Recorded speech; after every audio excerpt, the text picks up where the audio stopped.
You will be my witnesses. You are witnesses of these things. That's a very interesting word. What he's saying is, I want you to go out and live in the world completely shaped by what you've seen.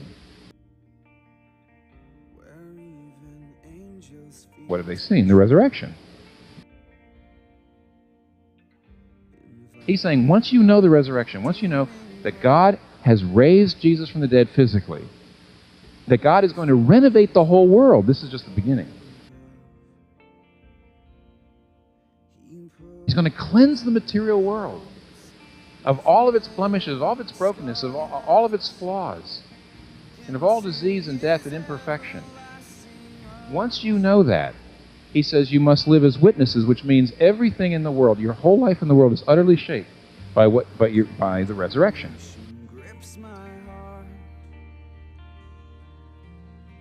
No other religion promises new bodies, a new material universe.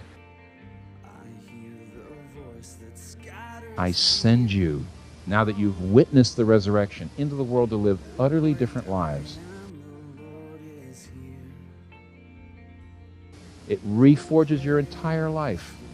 Now lastly, he doesn't just deal with their minds. He doesn't just deal with their hearts. He doesn't just deal with their lives. He deals with their wounds, with their sorrows. He showed them hands and feet.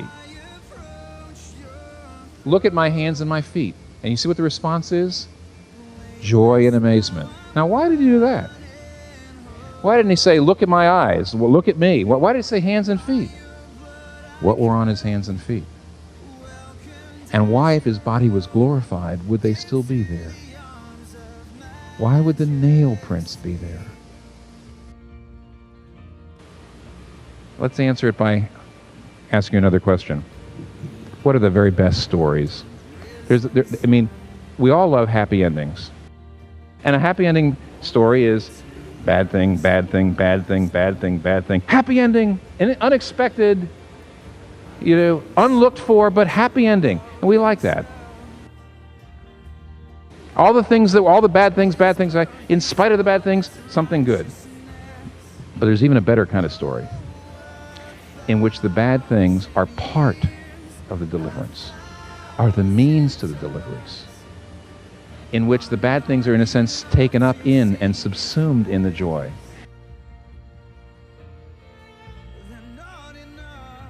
When it looks like absolute disaster, it's nothing but darkness and nothing, and everyone's losing their faith and everything's getting worse and worse, and suddenly at the end, the joy hits you in the stomach, because not just that there's a deliverance at the end in spite of the bad things, but every single one of those bad things is part of the deliverance.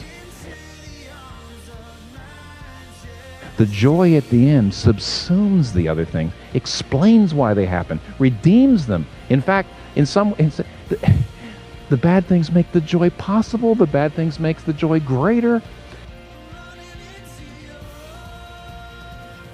Now, Jesus Christ, why does he show them those nails prints? Do you realize what those things are? These nail prints saved your life. The thing you thought was ruining your life actually saved your life. And what is the resurrection? The resurrection isn't joy in spite of the sorrow of Jesus. It's because of it. The resurrection doesn't just make Jesus forget his suffering.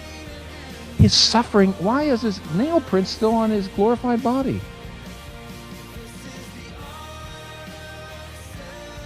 Because the joy of the resurrection, this is how God's salvation works.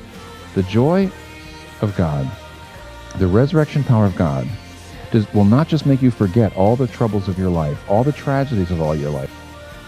It will include them. It will explain them. It will redeem them. It will subsume them. In other words, it will turn them into joys. It will turn them into sources of joy.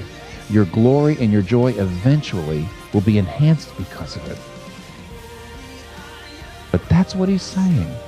I've got a joy that will not just make you forget the bad things in your life, but turn them inside out so that they are a source of joy for all eternity for you. I will show you that all the things you thought had ruined your life had really saved it. Just like the same things that you thought had ruined my life saved it. But this is the joy that that's just a glimpse of. Resurrection.